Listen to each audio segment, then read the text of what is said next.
3只蚂蚁爬到野人手背，只见他目视前方，熟练地吃掉了蚂蚁。这是一只来自2万年前的原始部落。凛冬将至，族人必须捕猎足够的食物来抵御严寒。经过数月搜寻，酋长终于发现了一坨热乎的粪便。他拿起闻了闻，便直接涂在脸上，还下令族人涂满全身，以此来遮掩自身的气味。众人拿着长矛如临大敌般爬向牛群，若是围捕失败，整个部落都将面临灭绝。随着酋长的一声令下，野人们狂热地冲向牛群，一场惨烈的生存之战在悬崖上就此拉开。排成一排的野人纷纷投出长矛，吓得牛群自乱阵脚，开始调转脑袋，慌不择路地朝悬崖边缘奔去，一头接着一头地跌了下去，摔死在崖底。清醒过来的牦牛则开始攻击人类，其中一头恰好瞄准了人群中的一名男孩。缺乏战斗经验的他怯弱地往回跑，却被牦牛一头顶翻在地，根本无力抵抗。暴虐的牦牛转过身来，继续奔向受伤的男孩，将他一头顶起，带向悬崖。父亲想要救他，却已来不及，眼睁睁看着儿子跌下山崖。当众人赶到崖边，发现男孩悬挂在数十米下的峭壁上，根本不可能爬得上来。尽管父亲焦急地喊道不要松手，可男孩还是摔了下去，几经翻滚后跌落在石壁边缘，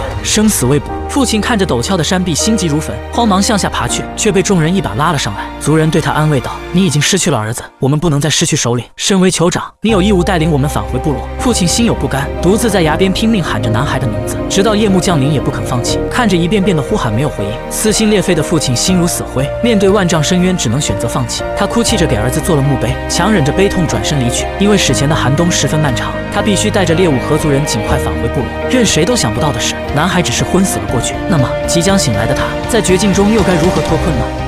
秃鹫发现一具尸体，可刚一下嘴，尸体却突然惊醒，一把将其摔死，丢下山崖。醒来的男孩发现周围全是光滑的石壁，绝望的他开始拼命呼唤着父亲，但却没有回应。男孩开始小心翼翼地往下爬，突然脚下一滑，失去支撑的他差点跌下山崖。男孩只能用手扣住石缝，拼命坚持。他看着脚下的深渊，绝望地呼喊着父亲。可能是上天听到了男孩的求救，晴朗的天空突然乌云密布，电闪雷鸣，山涧下起了暴雨。男孩向下望去，发现崖底很快形成了一条河流，被雨水冲刷的峭壁越发光滑。男孩下定决心纵身一跃，跳入了水中。当他再次醒来时，发现自己被冲上了河滩。男孩拖着断掉的脚踝，艰难地爬向不远处的泥潭，大口地喝着浑浊的水，紧接着脱下鞋子，看着已经肿大脱臼的脚踝，强忍着剧痛，用石头掰直，用树枝做好简易支架，勉强能走路了。几个小时后，男孩一瘸一拐地来到崖边，发现了父亲为他垒起的墓碑。他伤心欲绝，明白不会再有人回来救他。然而不等他悲伤片刻，远方突然传来几声狼嚎，原来是几头饿狼发现了男孩。可在这荒原之上，他又怎是狼群的对手呢？男孩为了活命，连滚带爬地向前跑去，直到发现了棵枯树才安心睡去。次日清晨，饥渴难耐的他幸运地找到一处水源，打了湖水，还抓到一条蚯蚓可以果腹。看着手上拍死的苍蝇，毫不犹豫地吃了下去。可没想到刚一吃完，狼群就发现了他，数头饿狼迫不及待地朝他扑去。男孩赶忙爬上枯树，但却被一头狼死死地咬住了裤子，眼看就要被拽下树去。他迅速抽出匕首刺伤那头饿狼，这才爬到树上逃过一劫。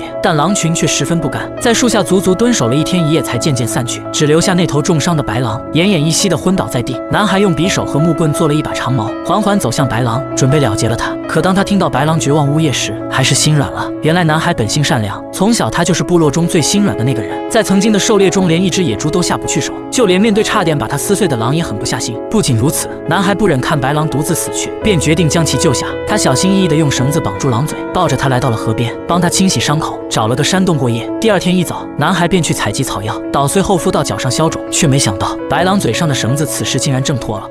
受伤的饿狼挣脱了猎人的绳子，龇牙咧嘴地朝他吼叫。可是男孩不仅端来清水喂他，还找来虫子帮他清洁伤口。原本凶神恶煞的白狼没有感受到恶意，反而变得温顺起来。中午时分，男孩发现一只野兔，这次他终于狠下心来，带着兔子回到了山洞，开始钻木取火。一旁的白狼想要偷吃，却被男孩一巴掌打跑，还撕下一块肉来宣示着自己的主权。夜里，男孩终于吃上了烤肉，而旁边的白狼却只能趴在一旁看着，馋得口水直流，直到男孩吃完之后才丢给他一块肉。经过数天休养，男孩和白狼的伤口都已恢复。眼看凛冬将至，男孩必须赶在大雪封山前回到部落，便和白狼道别。可没想到，无论男孩如何驱赶，白狼总是跟在身后，不离不弃。就这样，世界上第一只狼狗诞生了。有了狼的相伴，男孩打起猎来简直事半功倍，时常可以吃到美味的烤肉。到了夜里，白狼还会贴着男孩一起入睡，但他的身上实在太臭，男孩便带着他来到湖边洗澡。一人一狗像亲密无间的朋友般，在归途中一起度过快乐的甜蜜时光。很快冬天来了，暴风雪席卷着大地，男孩和白狼只能躲到一处山洞避难，却没想到这里出现了一头壮硕的黑豹，突然暴起，朝着男孩扑去。在这紧要关头，白狼扑向了黑豹，救了男孩一命。两只野兽厮缠在一起，可是瘦小的白狼又怎是黑豹的对手？很快便落了下风。但为了保护男孩，他仍然拼死抵抗，不肯后退半步。千钧一发之际，男孩举起弓箭，深呼吸后，一箭射死了黑豹。血肉模糊的白狼踉踉跄跄地爬了起来。当看到男孩安然无恙后，便累倒在地。男孩看着浑身是血的白狼，暗暗发誓，再难也要带他回家。就这样，一人一狼在风雪中艰难前行。不知过了多久，男孩终于看到了部落的路标，他终于找到了回家的路。他们白天风雪中赶路，夜里在冰湖上休息。可在猛烈的暴风雪下，他们每走一步都要拼尽全身的力气，一人一狼都已经快要到极限。渐渐的，重伤未愈的白狼终于倒下了。男孩来到他面前，知道白狼已经走不动了，濒临死亡，但他不能抛下白狼，因为白狼已经是他最要好的伙伴。在生死关头，他不能抛弃朋友。于是男孩一把抱起白狼，继续前行。又是几天过去，他不知怀中的白狼是死是活，